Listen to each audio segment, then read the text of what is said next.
Boa noite a todos. Estamos aqui mais num episódio sem conversas, hoje com Zélia Moreira. Vamos falar um bocadinho sobre o ensino. Vamos conhecer a Zélia, a opinião dela sobre o ensino. Vamos dar também aqui um bocadinho a nossa opinião, eu e o Jorge. Boa noite, Zélia. Obrigado também por teres vindo aqui ao Sem Conversas. Boa Gostava noite. que te apresentasses aqui um bocadinho. O meu nome já disseste, não é? Sou Zélia, sou professora do ensino básico e secundário, portanto tenho formação em ensino de Biologia e Geologia, que permite lecionar no terceiro ciclo secundário, mas desde que comecei a trabalhar em 2005 tenho estado essencialmente com o ensino básico, portanto com o terceiro ciclo. Este ano, por acaso, estou com a experiência também de ensino secundário, que já não tinha há uns anos atrás, porque eu tive um bocadinho também no ensino noturno, mas basicamente, pronto, sou professora, não é? Já vi Basicamente que é isso. percorreste aí várias... Já estão desde muito tempo a trabalhar e a lecionar, pronto, mais destinada aqui com alunos mais novos do terceiro ciclo. E, portanto, a juntar a isso, pronto, estive em vários locais, fui fazendo aí um percurso profissional por várias regiões do país, portanto, também tenho assim uma visão das escolas um bocadinho mais aqui na Zona Norte, que foi sempre onde fui ficando. E para além disso, não é? Além de ser professora, tive também cresci numa aldeia, não sei se isso faz aqui alguma diferença, mas eu penso que sim, porque nas aldeias ainda havia muita relação do professor e da escola, não é? E esse respeito que a comunidade tinha pelos professores. E eu acho que foi mesmo aí do facto de estar em esse contacto e da escola ser tão importante ali no meio, que eu sempre disse que queria ser professora. Pois, eu ia perguntar se era aí Sim, que nasce a tua sim, paixão, sim. se existe paixão, eu acho que sim, Não, pelo ensino, e o momento em que tu decides, conta-nos um bocadinho Olha, o momento em isso que é tu muito decides seguir o engraçado. ensino. É muito engraçado porque nós, há uns anos depois, íamos à escola primária e trazíamos um registro, um dossiê dos trabalhos que ficavam nas escolas e durante muito tempo eu guardei esse registro lá em casa e então numa das fichas de português, não é, dos testes de português, eu tive que escrever uma composição. E no quarto ano eu já dizia que queria ser professora ou queria ser empregada doméstica. Então eu costumo dizer que faço muito bem as duas coisas, não é? Sou professora e depois ainda continuo com os trabalhos. Conseguiste os dois trabalhos? É ótimo, não é? Nem sempre consegui ser professora, não é? Porque vocês vão ver que há aí um ano em que eu interrompo, fico desempregada, que foi assim uma surpresa, porque depois aqui as coisas vão mudando também na gestão que as escolas fazem das disciplinas e eu fui um ano que foi um bocadinho. Fiquei desempregada, mas eu não estava a contar, não é? Pronto. Entretanto, costumo dizer que teve sucesso, porque depois aí continuei a ser professor, empregada doméstica. Mas, entretanto, também nessa experiência só para completar aqui um bocadinho o meu currículo, nessa experiência, no ano em que eu fiquei desempregada, tive a oportunidade também de fazer um livro de exercícios para a Porto Editora, numa publicação que ia ser lançada também nas escolas de Angola. E, portanto, tenho aqui também uma visão diferente nesse tempo que parei, mas sim. Então Mas desempregada só o seja, não é? Porque mantiveste ocupada. sim, mas isso deu-me outra visão. Eu gosto muito de ensinar e eu acho que foi um choque nessa altura quando eu fiquei em casa a tentar ajustar. É verdade que eu tinha acabado de ser mãe, quando também, mais ou menos, o meu filho tinha mais ou menos 9 meses, quando eu fiquei nesse Só ano profissões. desempregada. É só Só profissões. profissões. No ano em que ficaste desempregada foi no ano que tiveste mais trabalho. Foi um ano que eu tive mais trabalho. Mas sente-se falta desse contacto com os alunos. Eu gosto também dessa parte de criar, e isso foi o tempo. Mas nós também criamos quando fazemos um teste para um aluno, ou quando fazemos uma proposta de um trabalho. É um desafio constante. Eu trabalho em muitas áreas, até relacionado com o ambiente e com a saúde, às vezes em projetos também da âmbito nacional, eu tenho muito essa coisa de criar. Mas sem alunos, não é? O processo Faltava criativo o essencial. falta qualquer coisa, sim. Mas também tive essa experiência, sim. A nível de estudos, seguiste para a universidade. Pronto, depois desse ensino E, primário, e lá na essa aldeiazinha. decisão, conta-nos como é que foi essa decisão Pronto, de entrar na eu universidade. tinha muito esse sentido que queria ser professora, não é? E aí está a prova disso. Depois, à medida que eu fui fazendo o ensino básico, eu, não sei, eu achava que queria ser professora primária, novamente por esse modelo que eu tinha. Mas eu tinha um problema, que ainda tenho hoje, que é a questão, tenho mais, não é? Mas assim, que é a questão do inglês. As línguas atrapalhava-me a questão do inglês. E eu achava que também para ser professora primária teria que seguir ali um bocadinho mais o currículo das línguas, não é? Do português, o francês e o inglês. E eu gostava muito também das ciências e acabei depois por, se calhar ali no terceiro ciclo, é por isso que eu acho que os professores são muito inspiradores. Eu tive também, recordo-me de um professor de sexto ano, que foi dos melhores professores que eu tive, que saía para o campo também connosco, e eu lembro-me olha, é por aqui, quero ser professora de ciências. Mas foi um bocadinho nesse sentido, e já deixando aqui uma coisa que pode ser para nós discutirmos, nós não somos bons em tudo, não é? E eu acho que agora os nossos alunos têm dificuldade em perceber que tirar 5 a tudo é uma questão difícil, não é fácil. Muitas vezes também temos que explicar isso aos pais, e eu estou aqui a buscar aqui o olho ao Jorge, está mais com alunos nessa, já mais crescidos, não é? Porque realmente sermos bons em todas as áreas é uma coisa difícil, que não sai... Acho que nós agora achamos que é fácil os alunos tirarem 5 a tudo. Lidamos mal com o erro, muitas vezes. Eu acho que os alunos têm muita dificuldade em lidar com o facto de errarem, não é? Com a negação. Eu já me estou aqui a perder um bocadinho, mas só voltando, nós temos alunos que tiram um 90 e choram, não é? Estamos a falar de um 0 a 100, não é? Não estamos a falar do ensino secundário. Portanto, uma certa frustração em não ser sempre esse nível de excelência. Portanto, temos que lidar melhor com isso, com essa questão do erro. E depois, eu costumo dizer outras coisas também às famílias, e que às vezes isso ajuda também a decidirmos o nosso futuro. Vamos por onde, não é? Porque todos nós temos uma certa, se calhar, capacidade, uma certa aptidão. Claro. Isso vai nos ajudar também no futuro. E no meu caso, esta minha dificuldade com o inglês e assim também me centrou um bocadinho para outras áreas. Eu acho que isso é positivo. Ok. E tu, quando tu terminas pronto. os estudos... E onde é que eu ia? Estudos. Onde é que fizeste os estudos? E quero perceber a tua passagem universitária e entrada no mercado de trabalho. Fiz o ensino básico na escola aqui, numa das escolas aqui de Conselho, escola de Passos. Entretanto, faço secundária na escola... Agora, desculpa, esqueci-me o nome da escola. A Joaquim Araújo, que na altura... Sim, tinha acabado de abrir. É uma escola recente, entramos em outubro um bocadinho mais tarde. Faço lá o secundário. Eu gostei daquela escola também, e tenho que deixar isso aqui aos professores, se me tiverem a ver naquela época, que eu já não sei muito bem onde é que entrei, que eu agora assim com as datas estou, mas a escola abriu um pouco mais tarde. Tinha também professores contratados relativamente novos, que tinham muita paciência ainda connosco, era gente jovem. Eu lembro de ter excelentes professores de português, lembro-me muito bem, até achava que ia também novamente por essa área, mas depois voltei-me a focar. E isso também me decidiu. O secundário não foi uma transição muito difícil, como muitas vezes agora ouvimos falar. Claro que eu tive aquele choque de transição do 9º para o 10º, que todos os alunos têm, não é? E a minha irmã a dizer que eu tinha que estudar mais, tinha que me focar mais, mas eu achava que aquilo tudo era controlável, não é? Porque eu tinha feito um ensino até o 9º ano super fácil. Mas lembro-me que também aí eu tive essa ajuda, não é? Porque era gente jovem que nos trazia ali uma energia e me motivou um bocadinho. Portanto, já sabia que queria ser professora de ciências. O que é que eu faço? Termino o 12º ano e vou para a Universidade do Porto para um curso de ensino, já direcionado a Biologia e Geologia.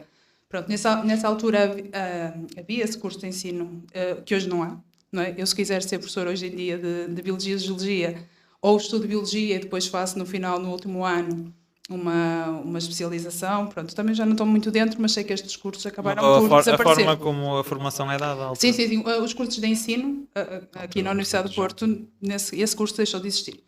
Sim, e depois termino. Assim, também não era pacífico, porque eu estava na universidade e ouvia-se dizer, então, que não havia trabalho, não é? Eu não posso dizer que fui enganada. Pronto. Já nessa altura já falavam? Não, eu entrei em 2000. E em 2000 eu estava no primeiro ano, eu estava no primeiro ano para fazer a transição e havia colegas que estavam no segundo e fizeram a mudança. Claro, para além de que eu quando faço também o acesso ao ensino superior, a minha mãe, não sei se ela vai ver, né? Isto fica claro, difícil, né? Nestas novas tecnologias, mas tenho que dizer, aquilo era muito engraçado. Ela queria muito que eu fosse enfermeira. Porque a minha irmã estava a correr muito bem. E eu não tive essa coragem de dizer logo que não queria ser. Então ainda fui fazer aqueles pré-requisitos, que se vai lá fazer umas coisas. Porque já se ouvia falar. E ainda hoje a minha mãe me diz, de vez em quando, passado estes 18 anos... Devias ter ido enfermeira. Se fosses enfermeira, não é? Não estavas nesta situação. Portanto, é muito mal. É muito simpático da parte dela, porque é angustiante. Queria que vocês percebessem isso, não é? Eu não disse a minha idade há pouco, mas eu já passei os 40 anos. E cada setembro... que eu acho que as pessoas muitas vezes não têm noção, vivemos um stress, uma insegurança.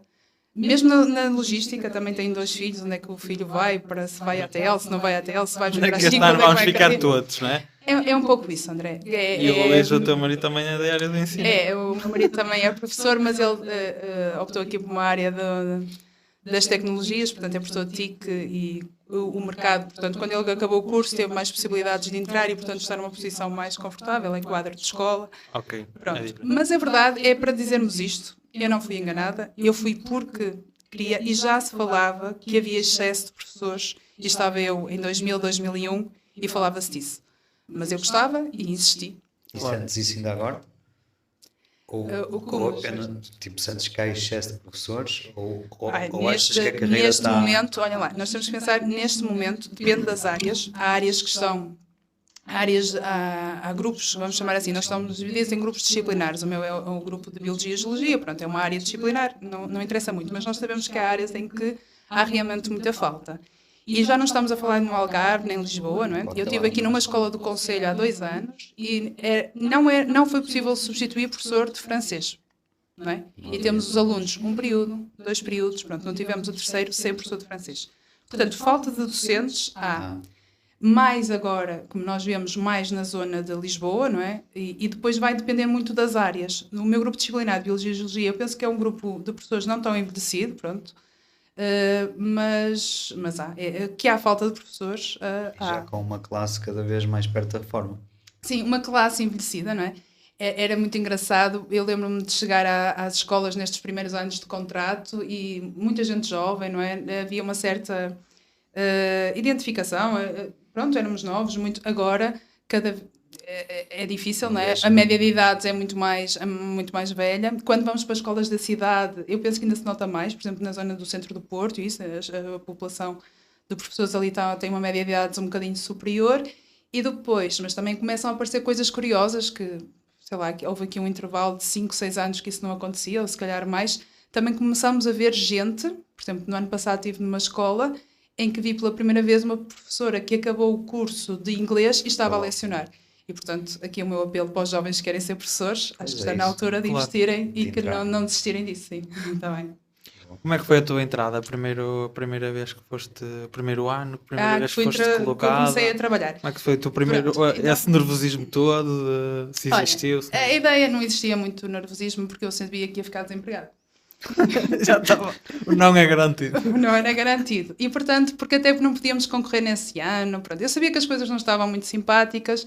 Não me lembro assim de grande stress, porque eu não tinha grande expectativa. Portanto, falava-se de desemprego e eu encaixava perfeitamente, tinha acabado de falar no curso, numa professora que não tinha oportunidade de trabalho.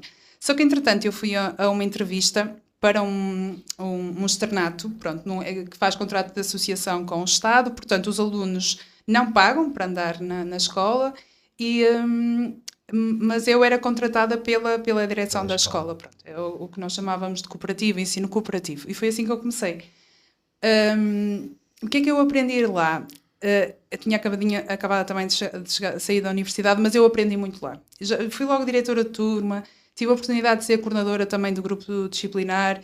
O externato funcionava com modelos muito rigorosos, instrumentos de documentos, tudo muito normalizado, não é? Porque vinham as auditorias externas, tínhamos que ter os dossiês, os papéis, e, portanto, algum stress nessa dinâmica também de aprender, não é? Porque tínhamos... Muito. E aprendi muito lá. Também tenho que ver agora esta distância. Apesar que havia um certo nervosismo, não é? Porque chegávamos ao externato, pronto, tinha ali essa pressão pela auditoria, quando chegava, quando não chegava, mas foi o primeiro contacto com os alunos, não é?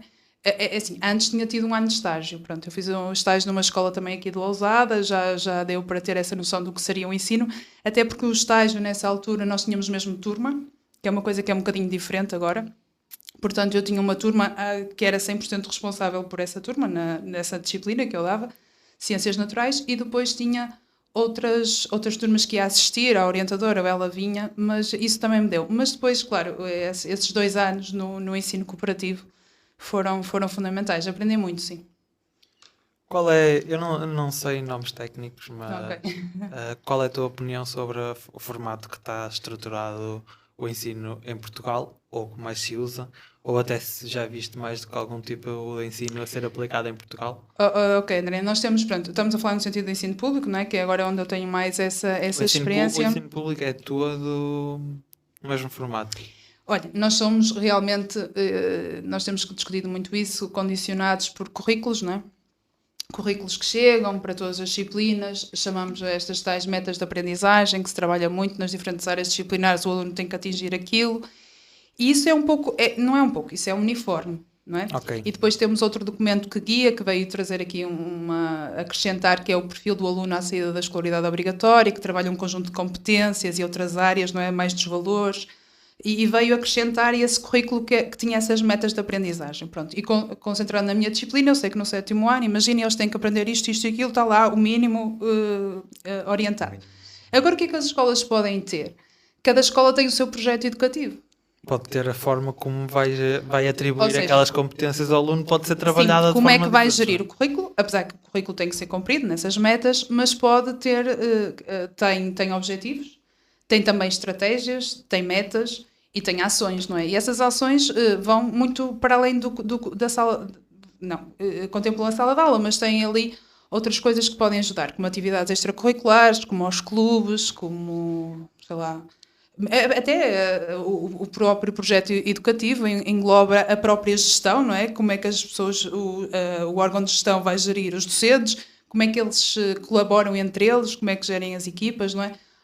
O projeto educativo tem essas linhas orientadoras. E eu acho que isso ajuda, porque às vezes eu penso que os projetos educativos podem ficar um pouco esquecidos, mas eu acho que é bom para um pai, um encarregado de educação, perceber, ler o projeto e perceber o que é que cada escola pode oferecer dentro desse currículo que é uniforme para todos. Apesar que eu acho que não é muito valorizado. Nas nossas comunidades nós vamos ouvindo falar desta escola, da outra, não é? E vamos, mas se calhar ler esse documento acho que pode ser uma ajuda para fazermos esta escolha. Porque o que é que traz aqui de diferente? Há uns anos atrás nós quase que éramos obrigados a ficar na escola da nossa área de residência. Todos tínhamos um bocadinho esse problema, não é? Imaginem que eu era de Lagares, eu tinha que viver em Paços de Sousa. Eu tinha que ir à escola de Paços de Sousa, certo? E eu tinha mesmo que cumprir, se calhar, ali naquela escola, não é? Porque as escolas tinham muitos alunos, estavam super lotadas, e eu se quisesse ir, imaginem, Paços de Sobreira, que era ao lado, eles não me aceitavam. Hoje em dia também há critérios para inscrever para a matrícula, mas como os alunos são menos, os pais têm mais opções. E já não precisam de ficar, e vamos chamar assim entre aspas, na escolinha da aldeia, não é? Podem olhar para os Porque a escola acaba por ter alguma autonomia. A escola, como tem mais lugares, não é? Porque as crianças são menos, não é? Há um conjunto de critérios, claro que a morada, não é? O sítio onde a criança vive vai ser um dos primeiros critérios para ser selecionada, mas como depois muitas vezes tem mais vagas do que alunos, não é? Que vivem nas comunidades, depois vão seguindo os critérios seguintes, ou porque têm um irmão na escola, ou porque... Pronto, e isso acho que pode ser uma ajuda, portanto, procurarmos dentro das nossas possibilidades outras respostas mais adequadas para os nossos filhos. Para cada situação. Para cada situação. O que é que consideras um número adequado de alunos por turma? Olha, eu tenho tido a sorte agora estes últimos anos de trabalhar com turmas mais reduzidas também. E eu acho que tudo que ultrapasse os 20 já não permite, se calhar, fazer um trabalho que nos é pedido agora. Porque olhem lá, 20 crianças que são todas diferentes, ou jovens adolescentes, não é? Com tantas diferenças entre eles, que eles são muito diferentes, e neste sentido de que todos têm oportunidade e que todos tenham oportunidade para aprender, para um ensino um bocadinho mais individualizado, eu ficaria ali pelos 20, 22, no máximo. Pronto, que é utópico para algumas escolas, mas algumas já conseguem fazer isso. Sim, eu estou-te a perguntar porque a Maria, que é a minha filha, está numa turma de 24 ou 25. Ou seja, já está ali um está ali, tipo, já está. Ela em que ano é que está? Está na segunda classe. Mas quando nós começamos a trabalhar, já está cheio. Para nós, mas já tivemos turmas assim, de 30 alunos, há turmas de 30, não é? Sei que há escolas que chegam a esse valor. Agora, o ideal, os 15, 20. Não é? No máximo 15, eu acho que sim. 15, sim, para os mais pequenos, talvez, mas isso é um vídeo de Natal, das janeiras de um priminho meu que anda no privado, e eram 11 ou 12. A turma deles são 11 ou 12. Ou seja, eu entendo que para um professor, a nível de 11 ou 12 ou 24, que é o dobro, não é? Estás a falar de expressar muita energia. E mesmo, pronto, eu trabalho com o terceiro ciclo, onde eles têm alguma autonomia e assim, mas, por exemplo, para fazer uma atividade prática, que muitas vezes não se pensa nisso, as turmas que têm mais de 20 alunos são desdobradas.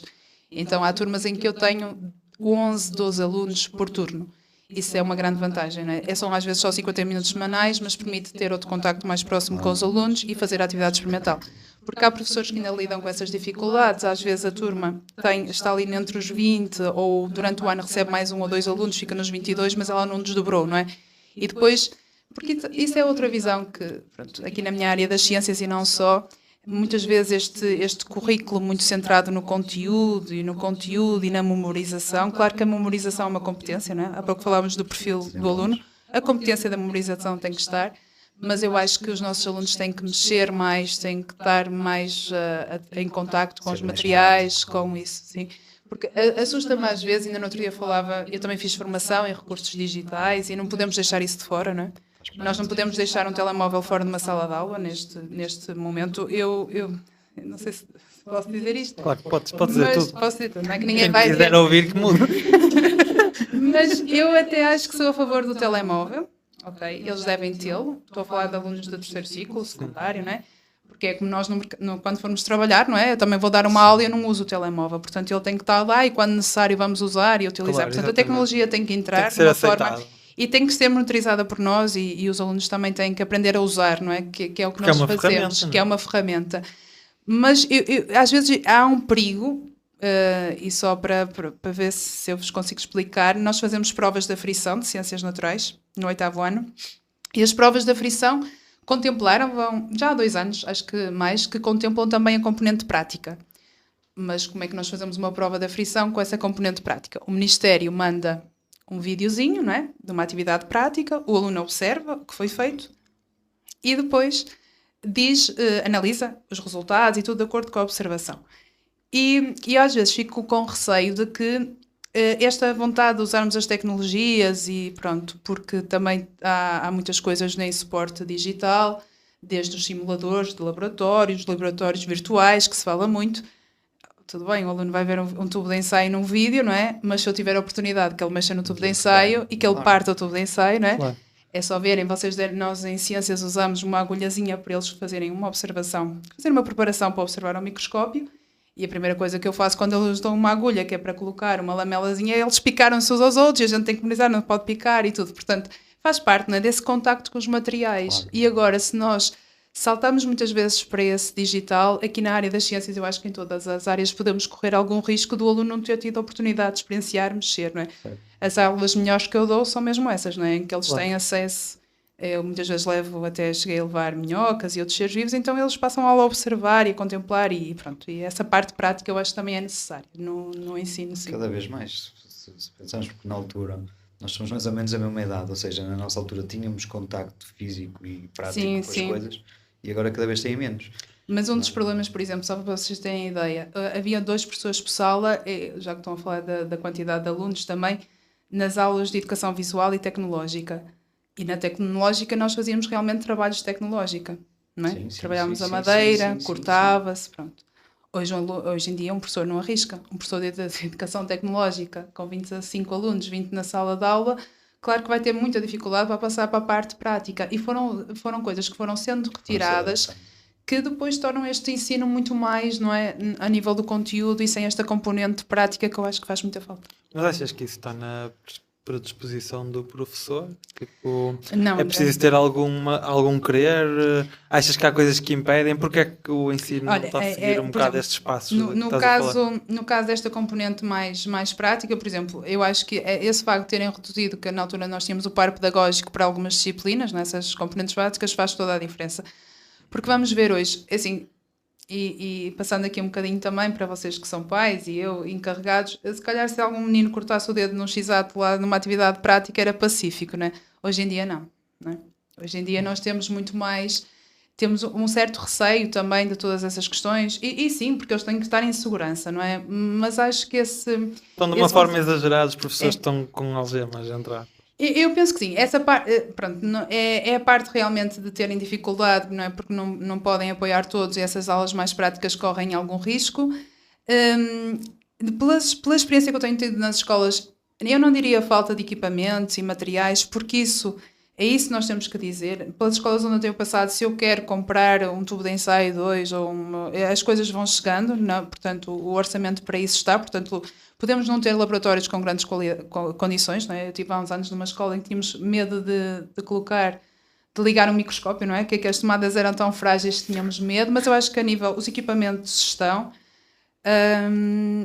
Portanto, o que é que falta para esse ensino mais prático? Pronto, vou deixar aqui também alguma culpa para nós professores, não é? Que muitas vezes não temos tanto tempo para pensar, para planear, para planificar a aula, não é? Porque estamos às vezes muito mais perdidos noutras tarefas, não é? Por exemplo, eu não sei se vocês têm noção, mas uma tarefa de direção de turma consome muito a um professor, porque tem os seus alunos, é a justificação, é contacto com as famílias, e hoje em dia nós temos alunos que têm contextos muito difíceis, não é?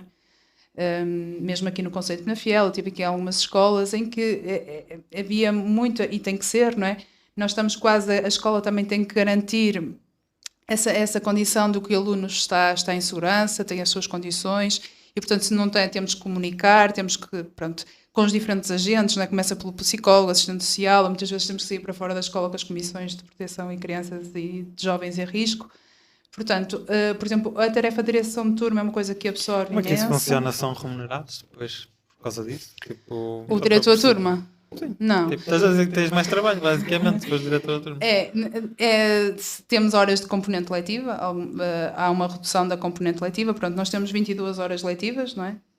E depois o outro é para trabalho não letivo, para preparação de aulas, mas no âmbito da direção de turma há horas que saem dessa componente letiva, portanto quem é diretor de turma geralmente tem uma redução da componente letiva. Mas pronto, e depois o que é que nos vai levando? Muitas vezes reuniões pós-laboral, não é? Nós chegamos às vezes já às 6 da tarde, estamos a reunir ainda.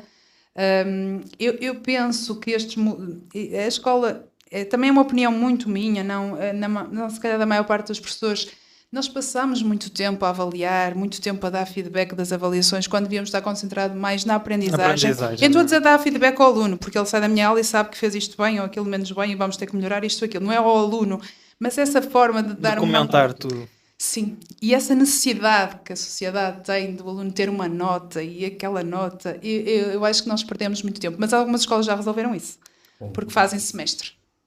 Então o semestre faz, depois avalia ali, não é? Ali em janeiro. Eu nunca tive em escolas de regime semestral, mas eu acho que isso ajuda muito. Escolas públicas também. Sim. Podem-se organizar em semestral. E portanto só fazem uma avaliação, que será ali em janeiro, fevereiro. Eu penso que é em fevereiro, e depois outra avaliação no final do ano. Acompanha um bocado o calendário do ensino superior, se calhar? Sim. Só que nós avaliamos no Natal, na maior parte das escolas, depois avalia na Páscoa, depois ainda faz a avaliação intercalar, não é? Podemos dar um feedback ao pai de como é que ele está em outubro, novembro. Depois já estamos a dar um feedback agora, em janeiro, fevereiro, na altura do Carnaval, já estamos a avaliar aqui na Páscoa. E tudo isso são procedimentos burocráticos, atas, reuniões. As escolas mais ou menos, não é? Depois também há escolas que exigem um bocadinho mais de documentação, depois também depende dos seus projetos educativos, e são territórios que nós chamamos de TEIP, há escolas que estão inseridos noutras dinâmicas e têm que dar outros relatórios também ao Ministério. E, portanto, eu penso que o professor está muito perdido também nessas questões avaliativas. Essa é a minha opinião pessoal. Perde muito tempo externo com coisas... Sim, quando devia estar mais concentrado em ter realmente tempo para preparar, planificar, não é? Claro. E fazer esse trabalho mais continuado com os alunos e dar-lhes a ele o feedback, porque isso é importante também, não é? O aluno tem que saber mais ou menos onde está. Mas sim, eu acho que perdemos muito tempo nesse processo avaliativo. Uma das coisas que mais me intriga aqui no ensino, e é uma das perguntas que eu já tenho aqui, mesmo antes de falarmos em convidar-te, é o conteúdo programático que é dado nas aulas. Eu falo aqui, tenho aqui algumas notas, falo, por exemplo, no português, que na minha opinião, se calhar, a maior parte da matéria é a história do português, que é dado nas escolas. Estou a falar no ensino, ou na época de ensino em que te inseres, ali no terceiro ciclo, 7º, 8º e 9º. Sim. Acho que é dado muita história do português. Ou seja, não sei se é necessário, literatura mais antiga. Por exemplo, faz-me confusão dar a literatura mais antiga e depois uma pessoa que sai do nono ano não sabe ter uma oratória, não sabe falar, não sabe ter... Eu já tive aqui, por exemplo, alunos que precisavam de estágio e os pais vieram com eles para falar. Isso é o problema que nós temos, André. Imagina. Mas E olha, isto noutras mais do que cadeiras, eles falarem, matemática... Mas eu acho que achas isso é- que faz sentido este conteúdo, desta forma como é Eu não sei dada? se o- Tanto tempo que os alunos passam na escola, tanto tempo que os professores dedicam, Sim. como estavas a falar, Sim. a fazer relatórios. E o tempo que os alunos estão na escola, o tempo que os professores estão na escola, não achas que isto podia melhorar tipo em 400%, uma coisa desse eu acho que género? nem vai pela parte da Zélia na escola, acho que vai pela parte dos pais em casa. Isso que estás a falar. Oh, Jorge, mas isso é perigoso, sabes? Porque, olha, eu posso-vos dizer, houve uma escola que eu aprendi bastante e isso leva-nos para várias questões, desde as retenções também. Vou ver se eu consigo explicar isto. O André está a dizer que o aluno vem com o pai. Se calhar o aluno sabe falar, não é? Mas a falta de autonomia, que é a tal a competência do perfil, não é? Do aluno, não é? O aluno que sabe planear, que sabe executar, que sabe desenrascar-se, que sabe comunicar. Isso não está muito... O Estado já obriga, não é? Porque quando o Ministério cria o perfil do aluno à saída da escolaridade obrigatória, tem lá um conjunto de dinâmicas, de valores, de competências que nós temos que passar aos alunos. Agora, porque é que muitas vezes isso não é feito, não é? Porque se calhar também, e um bocadinho também aqui no lado dos professores, o método que nós estamos a aplicar continua a ser um método que vocês tiveram, que antes de nós tiveram, não é? Que é o método da exposição, do conteúdo que passa, do aluno que escreve, que nem pensa muito sobre isso, da memorização e tudo isso. E não facilita muito esse processo. E depois temos, quando o Jorge disse da família, porque é que eu me lembrei da outra escola? Porque eu estava numa escola em que nós escrevíamos nas atas quando o aluno tinha 5 negativas, 6 negativas, e porque o aluno isto, o aluno aquilo, não sei o quê, e a família tem que, não é? A família tem que ajudar, a família tem que colaborar, mas que família, não é? Vamos ser sinceros. Claro. Não é? Porque vamos contextualizar. Eu não estou a falar de uma família que não esteja atenta, não é? Mas não é uma família que vai trabalhar o português. Certo. Não é? Nós também temos que ter... E essa escola deu-me essa sensibilidade, porque eu chegava lá cá e a diretora dizia: olha, peço desculpa, colega, mas vai ter que dizer ao professor para escrever outra coisa. Porque ela tinha razão. E na altura nós ficávamos furiosos, né? Acabados de sair ali também, com o ensino todo, a pedagogia toda, não podíamos escrever o que queremos, o aluno não aprende, mas agora a culpa é minha, não é? Eu sou tão boa nisto que o aluno não aprende. Mas o que essa diretora nos queria dizer, e fica-me sempre na memória, é que nós não podemos pôr este problema no lado das famílias. O aluno, e vocês disseram isso, ele está há muito tempo na escola. Pois está. Não é? Está há muito tempo na escola. E, portanto, também é injusto a famílias que muitas vezes também não têm esse suporte, não é? E nós vimos isso com a pandemia, porque há alunos que não têm suporte, não é? Nem tecnológico, nem familiar, não é? O aluno está por conta dele. Então ele tira 7 negativas e eu depois vou dizer que o problema é da família, assim, toda a gente já sabe que a família não está, não é? Claro. E é por isso que eles vão à escola. Eu digo muitas vezes isso, os alunos vão à escola para a escola dar as oportunidades para que ele aprenda. Portanto, eu acho arriscado passarmos isso para a família. Agora, também a escola, não acho justo deixarmos isso só para os professores, não é? E, portanto, eu vou chutar assim para quem? Acho que os currículos realmente e o ensino não é discutido, não é pensado há muito tempo. Está obsoleto. Está. Está obsoleto. Tá. Não Tá. Mas isso nós falamos há dias lá, acho que foi lá na associação que falamos. Eu acho. Que o que tu notas é que tudo que está a ser dado, claro que há evolução, mas não ao ritmo que a sociedade evoluiu. Não Sim, ao ritmo sim, que os sim. miúdos Não andam. acompanham, não é? Percebes? Ou seja, a evolução que E nós nem tem a temos ver, hoje em dia nem tem a ver não com está tão rápido. a quantidade, nem tem a ver com a Sim. quantidade, porque eles realmente aprendem muitas disciplinas, muitas áreas, muitas coisas, mas para quê? Mas é para aprender agora, faz o teste, amanhã já não se lembra, já não quer saber. Sim. E alunos Pois que é até muito são bons, aquela não é? questão da memória. E isso traz outra coisa que vocês dizem assim, mas também se calhar a mãe vem falar por ele, porque ele sempre fez um ensino básico, ele devia ter reprovado 1 ou 2 anos, não é? E eu aprendi nessa escola, mas eu fui também aprendendo da minha experiência. A retenção, e eu quero muito dizer isto, que a maior parte das pessoas acha que uma escola mais exigente é aquela que reprova mais alunos.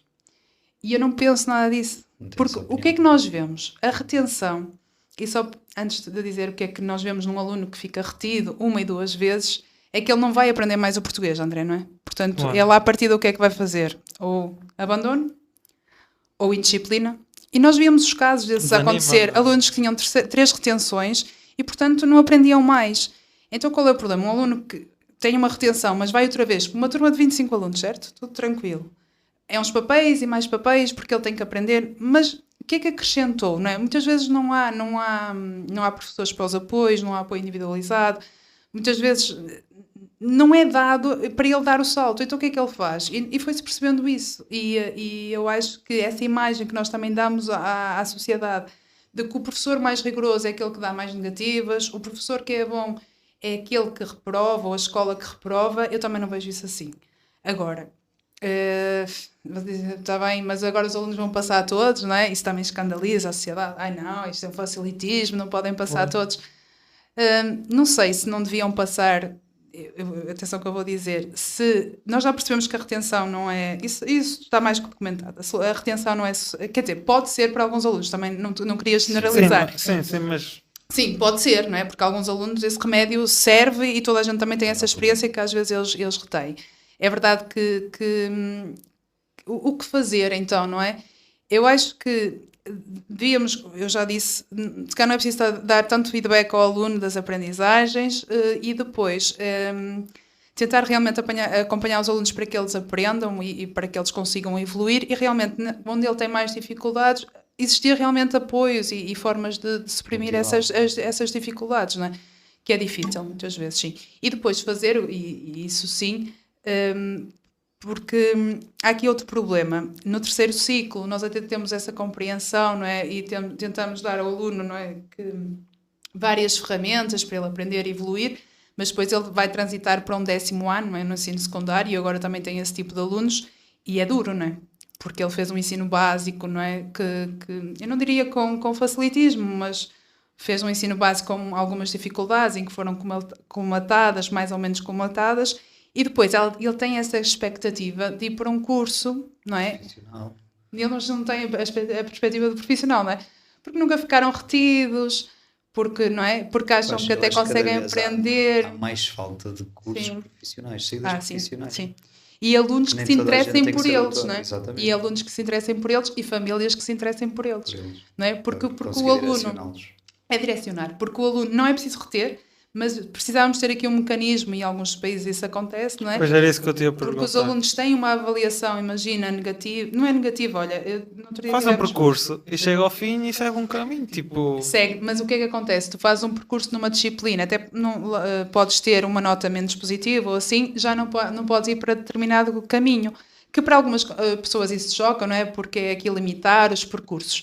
Mas nós vamos limitar a qualquer momento, porque nós temos alunos de 10º que depois vão ter que ajustar, não é? Há pouco falávamos também disso, ajustar o percurso profissional. Temos alunos de 10º que ficam, mas o que é isto, não é? Não sou capaz para isso, e desistem, não é? Também. E, portanto, era fazer esse ajuste. E, claro, com mais áreas e mais direcionados para as áreas de aprendizagem, porque eles vão ser bons em alguma coisa, que é o que eu lhes costumo dizer. Agora, ser bom em tudo e lidar mal com isso é que não. Zé, aproveito para colocar-te, não ia fazer esta questão já, tenho aqui algumas questões, mas como é que tu vês a decisão de um aluno, que estávamos a falar antes de começar a gravar, cortei um bocadinho a conversa para aproveitar o conteúdo, como é que tu vês a decisão de um aluno ao 9º ano e ao 12º, se calhar, pelo menos pela minha experiência, acho que o 9º ano é pior, não é? Aquela que saem do 9º e têm que entrar no 10º, quase que têm que decidir o que é que vão fazer. Para o resto da vida. Nem é isso, é-lhes passada essa mensagem que é tipo, tens que decidir como é que vai ser o resto da tua vida. Que na verdade não é isso. Não é. Mas como é que tu vês isso e como é que já acompanhaste já deste algum ano? Sim, eu no 9º ano já tenho. Eles têm, as escolas dão orientação vocacional, portanto é um psicólogo que faz esse trabalho com eles. Dá uma ajuda, uma orientação, não é? Eu costumo dizer, para não ficarem muito aflitos, que têm que experimentar. Pronto, até janeiro dá para mudar, sim, eles podem mudar de áreas. E dizer também isso às famílias, que não há problema nenhum em estarem. Agora, tem que... Porque já tive uma aluna uma vez, professora, mas eu quero mesmo ser isso, e eu vou para um curso, acho que era Ciências e Tecnologias. Tudo bem, pronto, mas tu tens algumas dificuldades, mas eu quero. Não há nada como o aluno ir, experimentar, sem esse peso. E depois ir-se ajustando, não é? E pronto, e não vejo isso como negativo. Agora é preciso também as famílias terem essa abertura, não é?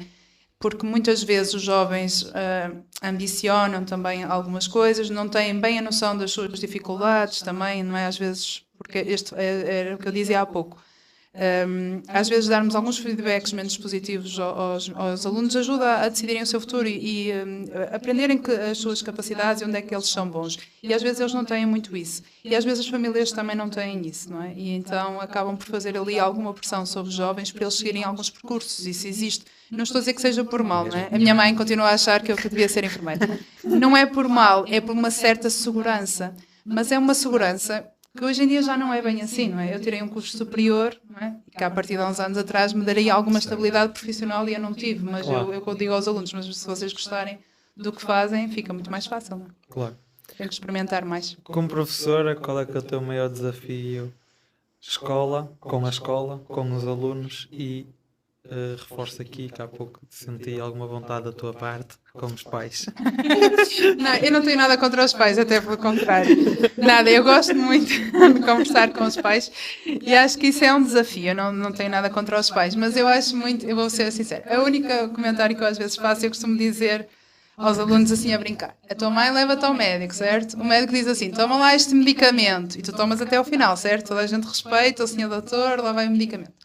Às vezes os pais vão à escola com os seus filhos, nós damos assim uma receita e o pai começa a questionar que não sei quê, não sei quê, porque isto, porque aquilo, não é? Muitas vezes questionam o trabalho do professor, não é? Nós sabemos, porque todos já fomos alunos e temos uma visão do professor, não é? Então, como todos já passamos por ali... Querem-se vingar todos.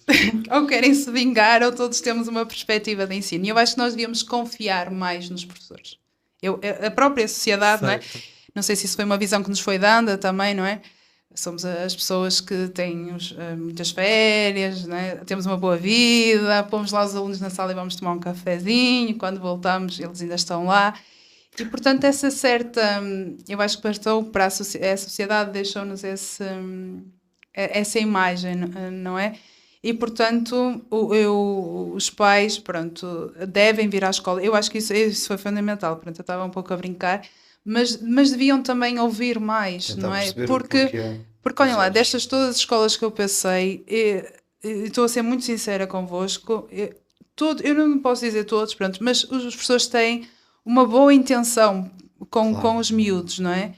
Mas eles também são todos muito diferentes e às vezes geram-se aqui também algumas situações, pronto, que é preciso resolver e gerir. Mas de uma forma global, os professores têm essa positividade. Sim, e de olhar para eles de forma diferente e corresponderem. Agora, às vezes as coisas também não correm bem.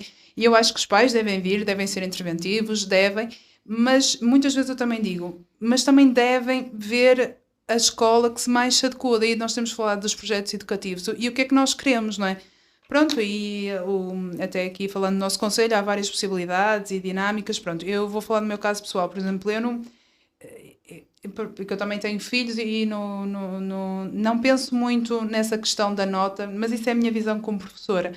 Porque o que me diz um aluno que tem, se calhar, não é, 5 a tudo, isso não diz muito, não é? Eu quero, para os alunos e falando aqui dos meus filhos, um ensino que seja mais diversificado e que dê outro tipo de estratégias, em que ele passa uma tarde, por exemplo, vá a uma tuna numa escola, que isso acontece, vai uma tarde, vai ao ténis de mesa, sai, que há aqui uma escola também dá a oportunidade de ele sair de Erasmus, um miúdo de 5º, 6º ano, e não me interessa que ele tenha tudo 5. Isso não me dá nenhum feedback. Não traz ferramentas. Não dá, não é? E eu acho que os pais deviam procurar um bocadinho mais. E o ensino público tem isso.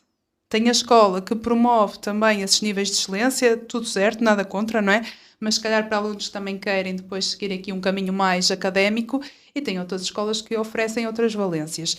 E principalmente, nós não falamos aqui que não é a minha área, pronto, também não me quero meter muito aqui, mas baixar o ciclo. O primeiro ciclo é fundamental.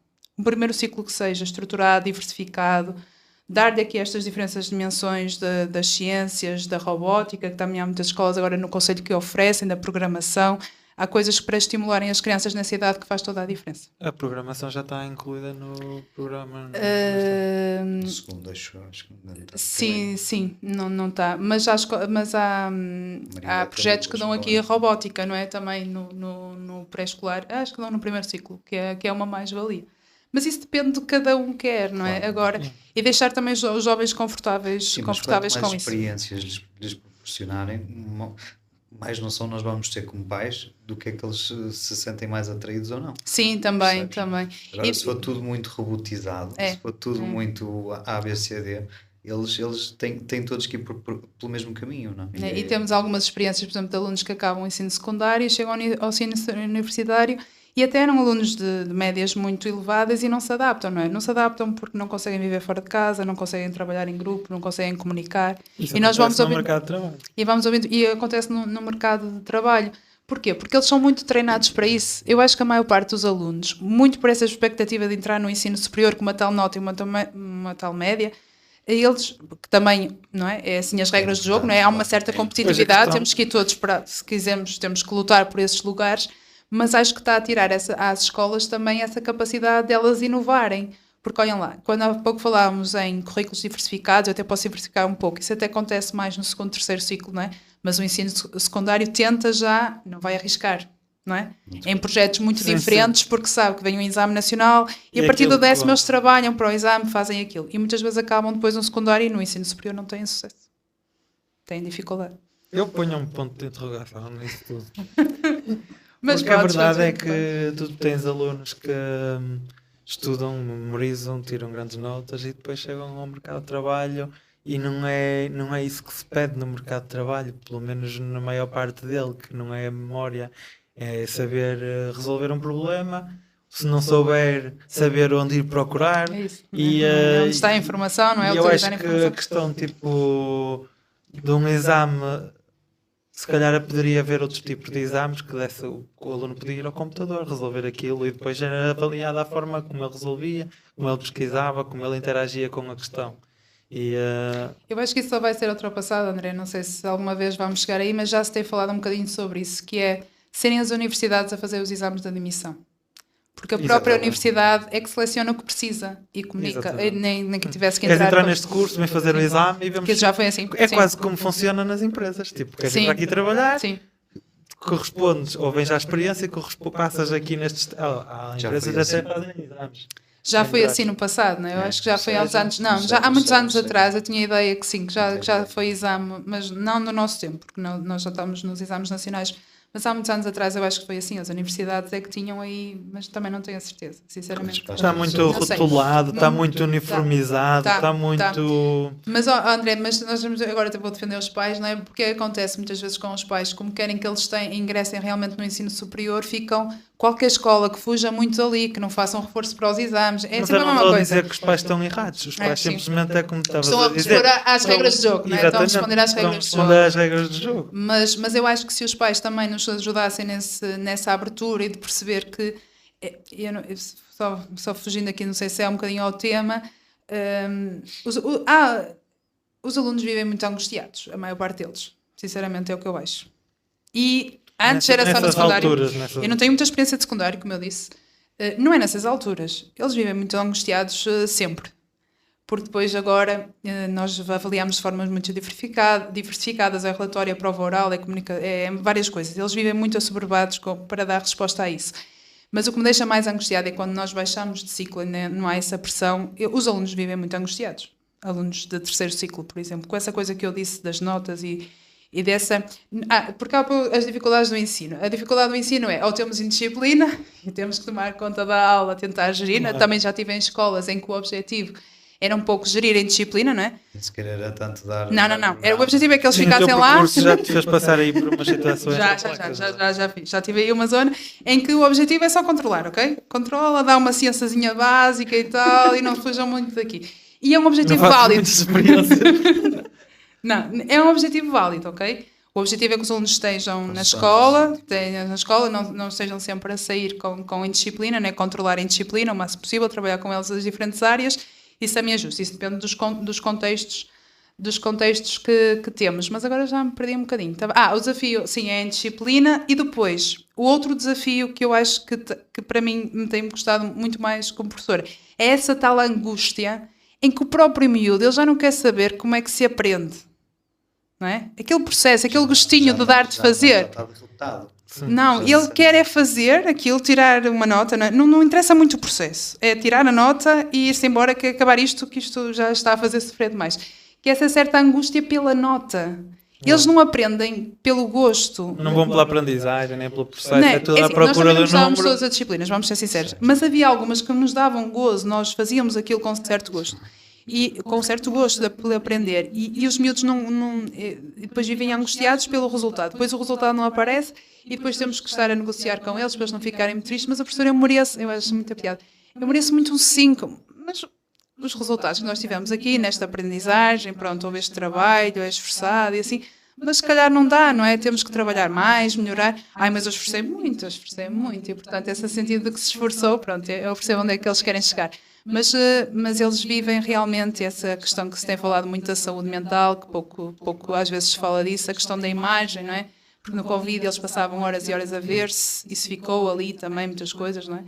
Por resolver, e não podemos pensar que os jovens têm uma vida fácil. Eu acho que a maior parte deles vive de certa forma também, não é a maior parte, pronto, também estou a exagerar, mas os alunos sofrem um pouco. Sofrem com essa pressão da escola, sofrem com essas questões da imagem também e com várias coisas, e depois, quando têm mais ou menos à vontade, vão falando connosco sobre isso, que é outra área que eu também gosto muito de trabalhar com eles, que é a questão da saúde, não é? O Ministério também é nisso, o Ministério nisso também obriga, não é? Nós temos de ter um projeto de educação para a saúde da turma e temos de trabalhar, por exemplo, questões como a sexualidade e outras. E é uma forma deles terem esse espaço também para comunicarem. Mas sim, há várias áreas que têm que ser trabalhadas. Há aqui uma questão que eu tenho que vai de encontro a isso, posso colocá-la já. Não faltam muitas perguntas dela, está bem? Ok, não estou susto. Que é, há pouco, antes de começarmos, quantos contratos é que já fizeste? Eu fiz 18 contratos. Já tens 18 contratos? Não, eu fiquei um ano desempregada, mas num ano fiz 2. Portanto, eu todos os anos em setembro. Pronto, e é verdade que isso é uma dificuldade, porque eu acho que às vezes as pessoas também e mesmo os meus colegas se esquecem o que é todos os anos entrar numa escola nova. Porque esta angústia também é vivida por parte de escolas todos estes anos. Eu só fiquei um ano desempregada. Sim, mas todos os anos... Tive uma colocação, um contrato, uma escola nova. Não. No meu percurso, temos que tirar aí 18 contratos, mas eu fiz 3 renovações. Eu tive 3 vezes numa escola. 15 colocações. 15 colocações diferentes. Sim. Pronto, mas esta pergunta... Sim, isso angustia o professor. Mas é só um tempo. Depois ele habitua-se e segue. Sim, já lá vamos. Mas agora vou dar seguimento um bocadinho ao que estavas a falar, da angústia dos alunos, do stress, do programa que inclui falar dessas questões. Sim, de outras áreas, sim. Já passaste por algumas turmas e eu queria perceber se tu estás a ver alguma mudança por parte dos alunos.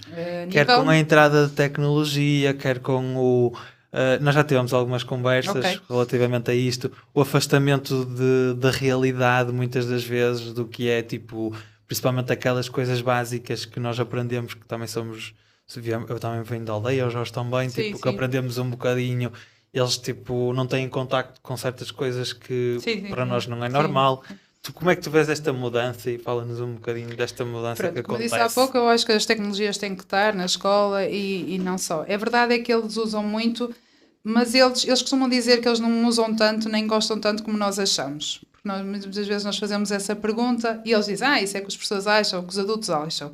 É verdade que eles gostam das mesmas coisas que nós gostávamos há uns anos atrás. Eles gostam de comunicar, eles gostam de sair, eles gostam de estar uns com os outros. Só que o que acontece? Nós vivemos mais isolados. Não é? Nós vivemos numa aldeia, mas eu passo a semana toda sem ver, até tenho uma familiar à frente e uns sobrinhos e ninguém se vê a semana toda. Sim. Que isso não acontecia antes. Isso facilitava, não é? Mesmo para a escola. Eu só contando uma vivência pessoal para depois contextualizar. Uma vez eu saí do apartamento com o meu filho e nós levávamos sempre de carro. E uma vez eu fui a pé e ele não sabia se a escola era para a direita ou para a esquerda. Numa aldeiazinha, não fazia então vamos para a escola, eu não fazia a mínima ideia, porque ele estava habituado a sair da garagem que era por trás. E pronto, e nós percebemos.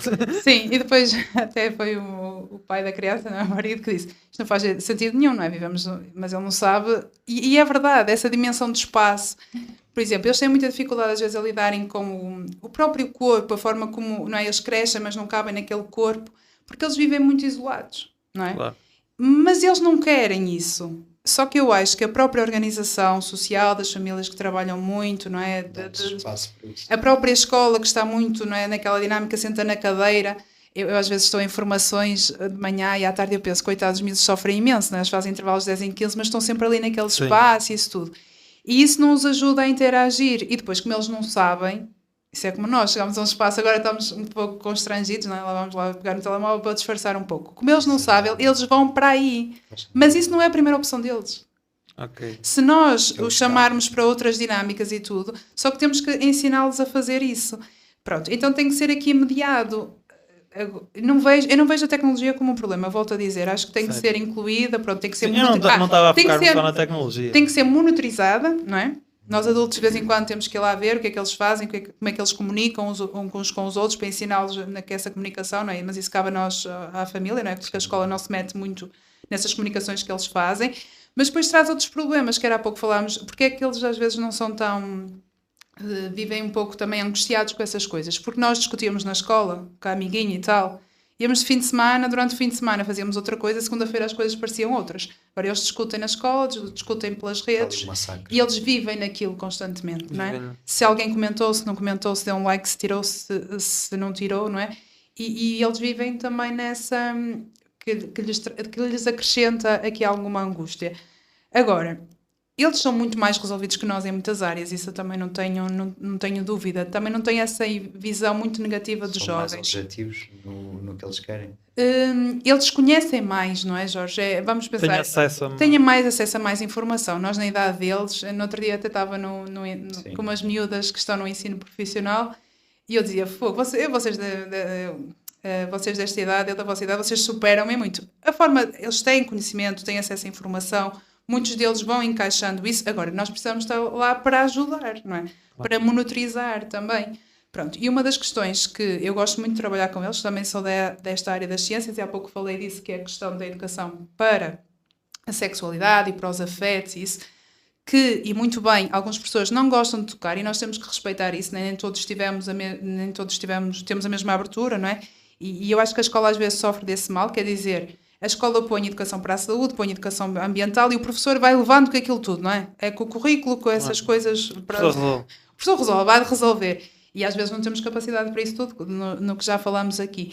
Mas acho que essas questões preocupam-me um pouco também, estas questões da sexualidade, não pela informação, eles vêm lá com termos que eu nem faço ideia, eles conhecem isso, mas depois vamos ter que voltar atrás. Como eles não se relacionam muito bem, não é? Como não há esse contacto... eles não comunicam, eu falo muitas vezes da importância deles comunicarem, de dizerem, não é? O que gostam, o que não gostam, mas como eles não fazem muito bem isso, correm também alguns riscos, não é? Que a tecnologia lhes veio trazer também diariamente. E isso é preciso a família e a escola estar atenta para isso também, sim. Dália, na parte do ensino, do teu ponto de vista, tocamos aqui na relação, como é que os pais interagem com a escola, como é que os alunos, como é que os professores interagem com os alunos, com a escola. Falamos também um bocadinho da angústia que tens perante como está estruturado o ensino em Portugal, na colocação dos professores e assim. Onde é que tu vês que deveria ser melhorado com alguma urgência? Quais são as questões que tu vês que devem ser melhoradas com alguma urgência? Olha, André, é tanta coisa que eu, na verdade... Não sei por onde começar. Diz todas, estás à vontade. Pronto, há pouco... há pouco eu falava... falando da profissão, não é? E do risco que nós corremos de não ter professores, não é? E o Ministério vai propondo algumas alterações, vocês também vão vendo isso, não é? As condições para aceder a ser professor, houve aí uma revisão das habilitações para dar, mas eu acho, sinceramente, que tem que ser feita, não é? Porque... os alunos não podem ficar sem professor, não é? Não há aprendizagem se não houver professor, claro. Mesmo que o professor não tenha a formação que se espera, mas eu acho realmente que tem que separar um pouco e tem que se chamar, se calhar, às decisões os professores. Não pode ser quem está a fazer, não é? Educação, que não tenha passado pelo ensino. Tem que falar com quem está no terreno. Tem que falar, e pronto. E nós, professores, aprendemos como? Eu costumo dizer que é muito pela observação dos alunos, não é? Eu acho que estes anos de trabalho deu-nos... Eu sei o que é que eles gostam de fazer, eu sei como... Eu acho que até podia contribuir de forma simpática, não é? Para um currículo de ciências ou que trabalhar nessas áreas, porque nós temos muitas horas de observar e nós conhecemos os alunos, pronto. E, portanto, é preciso parar, não é? Para construir um projeto, um programa que respondesse a essas necessidades, mas é preciso parar. E o que é que nós vemos? Nós vemos nas escolas documentos que vêm uns a seguir aos outros, sem nenhuma continuidade, não é? Alguns para responder a essa necessidade, porque nós também estávamos a nível da União Europeia, pronto, com grandes níveis de gente que não concluía, pronto. Eu não acho isso mal, acho isso tudo certo, mas o que é feito? Não há uma revisão, nem há uma mudança geral. Ou seja, eu tenho que garantir que o aluno está nos 18 anos na escola, não é? E pronto, é mais um papel, é mais uma medida, é mais qualquer coisa, mas o ensino continua igual, que nós já falámos processo- sobre isso, o processo continua o mesmo. Ou seja, só nós, os professores, é que nos é pedido essa capacidade, não é? Fazer mais e tudo. De fazer mais um bocadinho para que os alunos garantem que para o ensino ser para todos, igual para todos, nada contra isso, estamos a favor disso, não é? Mas não nos é dada mais nenhuma ferramenta, é só mais uma lei, mais uma obrigação, mais uma medida para isso. Portanto, eu acho que era preciso parar, não se pode parar o ensino, não é? Porque a escola tem que andar, mas se calhar chamarem os professores a essa participação, eu acho que seria fundamental. Se calhar olhar um bocadinho a longo prazo, não é? Fazer Sim, um projeto mais com a pés e longo cabeça prazo. E Sim. deixar de calhar de apagar alguns fogos, não é? Sim, Nem sim, que sim, tenha sim. que arder agora mais um bocado, mas pelo menos estarmos concentrados em construir aqui, Sim. que daqui a 3 anos ou 4 seja aplicado aqui Sim, outro projeto. outro Porque, por exemplo, projeto. nós baixámos um bocadinho nos exames, não é exames, no PISA, não é? Que vem medir-nos aqui e comparar com outros da União Europeia e depois nós perguntamos, é porque a escola portuguesa é facilitismo.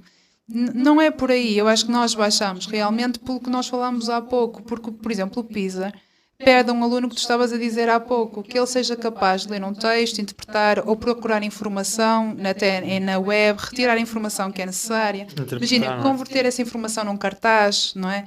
E isso são ferramentas, não é? Que tem que se dar espaço à escola também para que possa trabalhar, não é? Claro. E os equipamentos necessários, porque na área da tecnologia aí há algumas dificuldades ainda nas escolas, não é? Com acesso às redes e essas coisas todas. Mas pronto, eu acho que era parar. Agora é assim, emergente, é dar algumas condições também melhores aos professores e eu aqui vou ter que puxar aqui a brasa à minha sardinha, não é? Porque não é fácil, não é? Andarmos nesta constante instabilidade e termos também um papel mais colaborativo nas escolas, não é? Porque nós não estamos muito tempo, não é? Acabamos por ser pontos que vão passando e para se criar algum projeto também, uma estrutura e uma comunidade mais sólida, se calhar professores que ficassem mais tempos numa escola pode também ajudar. Há sempre as escolas que têm mais. Todos os anos tens a cabeça à perna. É, basicamente. Acho que este ano vai ser um pouco diferente, mas basicamente é isso. Eu não sinto isso, pronto, porque eu como digo, mas é uma Já certa aceitaste, ansiedade. Eu já aceitei, foi as regras do jogo. Eu não costumo dizer que, pronto, eu joguei este jogo, não é? Eu quis ser, não é? E aceitaste fui bem. jogando o jogo, não é? Eu concorri para mais longe ou menos de acordo com as também que depois eu deixei, por exemplo, eu tive um ano na Madeira, mas depois deixei de concorrer, não é? Porque era outra época, eu também queria Claro. conhecer a ilha, fui ajustando. E não podemos pôr isso só do lado do Ministério, vamos ser sinceros, não é? Eu já disse que quando tirava o curso sabia que havia aqui Sim. uma bolsa.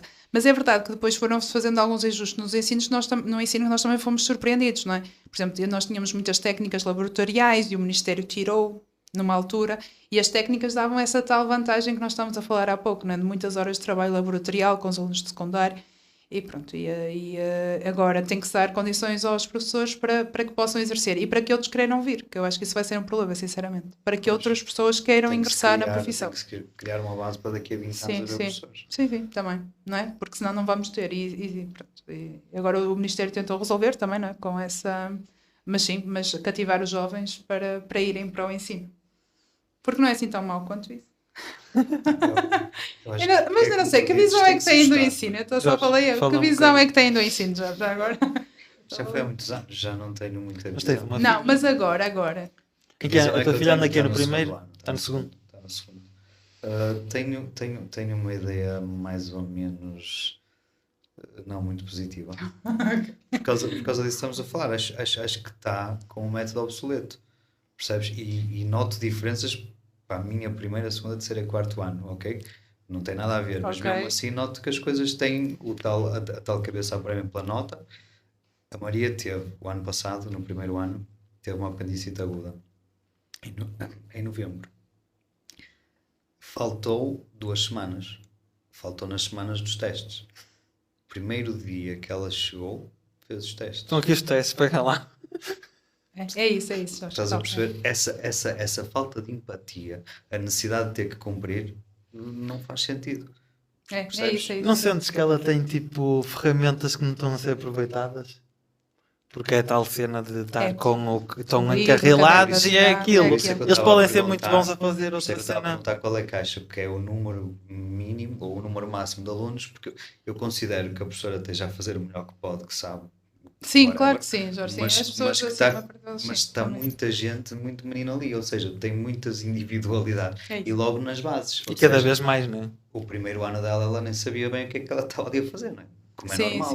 Ela não entende que aquilo não é como tinha no jardim, não é? Ela ali tem uma responsabilidade e foi ganhando e foi-se apercebendo. Resumindo, ela caiu ali de paraquedas, 2 meses, teve 2 semanas em casa, para um bom teste. Os primeiros testes dela foi assim. Conclusão, levou ali um choque térmico, não é? Levou ali com um choque que para uma menina de 6 anos não é fácil tu mostrares da realidade. E não notei empatia do outro lado para cá, percebes? Claro. Não notei ali que, ok, se está no 4º ano, já tem, agora na primeira classe e não sei o que, não.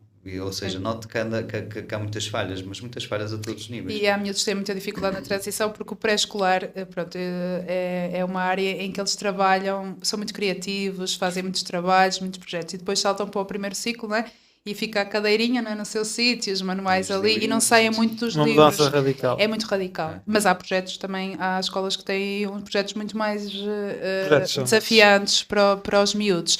André, é assim, tu podes dar um textinho de português a ler no livro, não é? Ou podes arriscar muito mais e sair com eles para o espaço, não é? Mesmo nas atividades experimentais e nas ciências, sair, brincar, ou até mesmo a história, ou dar o livro e ler de outra forma e tornar aquilo muito mais interativo. Pronto, é uma área que eu não estou, mas o que eu sinto é que realmente o ensino nessa transição para o pré-escolar para o primeiro ciclo é muito duro, porque eles estavam habituados a brincar, a fazer as coisas a um ritmo mecânica, mais brincadeira e ali sim, porque depois, André, tu vais sentir isso quando tu pedes aqui a um trabalhador, tu dizes, não é?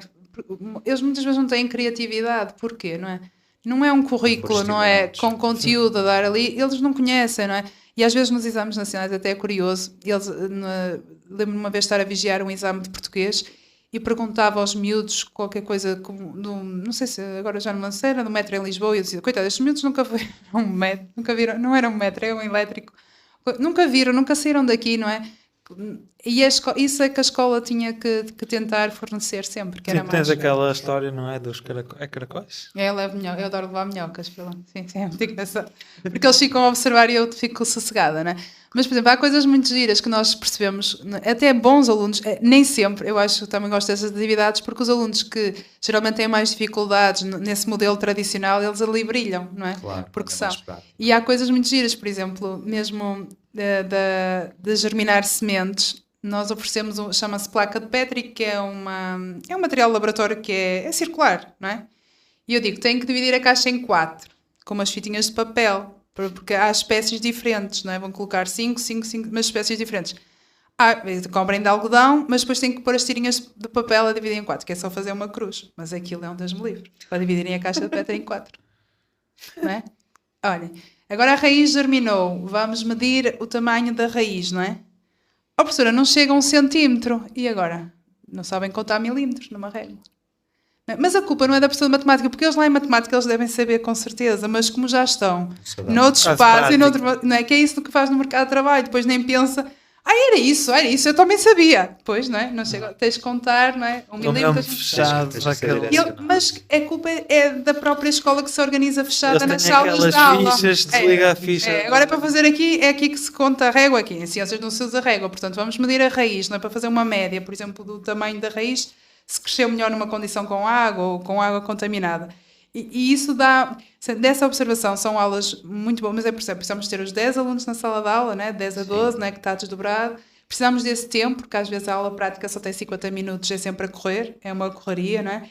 Mas eu vejo alunos satisfeitos e isso é que aprender ciências, não é? E são pequenas coisas, não é? E ficam todos contentes porque conseguiram medir ou porque conseguiram fazer. Pronto, mesmo no caso que é muito conhecido das minhocas, que eu levo sempre, eles acham imensa graça, ficam a observar, têm essa curiosidade.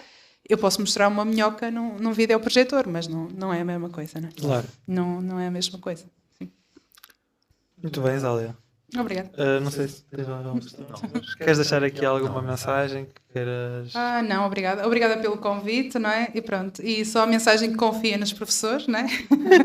Que eu gosto sempre de dizer. E eu acho que a escola pública faz... trabalho a fazer. E que a escola pública faz um bom trabalho, de forma geral. Sim, porque também não deve ser fácil estar a estruturar e a gerir toda...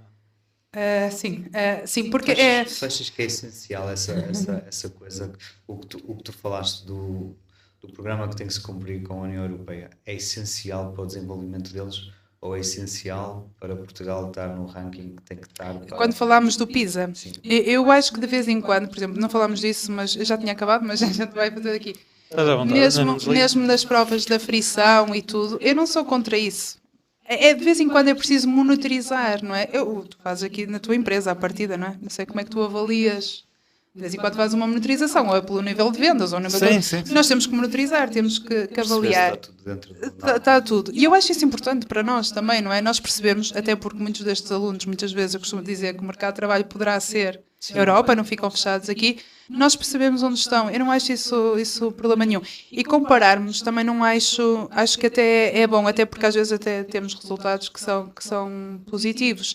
Agora, é preciso ler esses resultados, mas também já se faz isso muito bem. Eu não posso ler um resultado de um contexto, de um teste desses, numa escola, não é? Como eu já tive no centro do Porto, em que é muito difícil trabalhar, não é? São miúdos que vêm de contextos sociais muito graves, não é?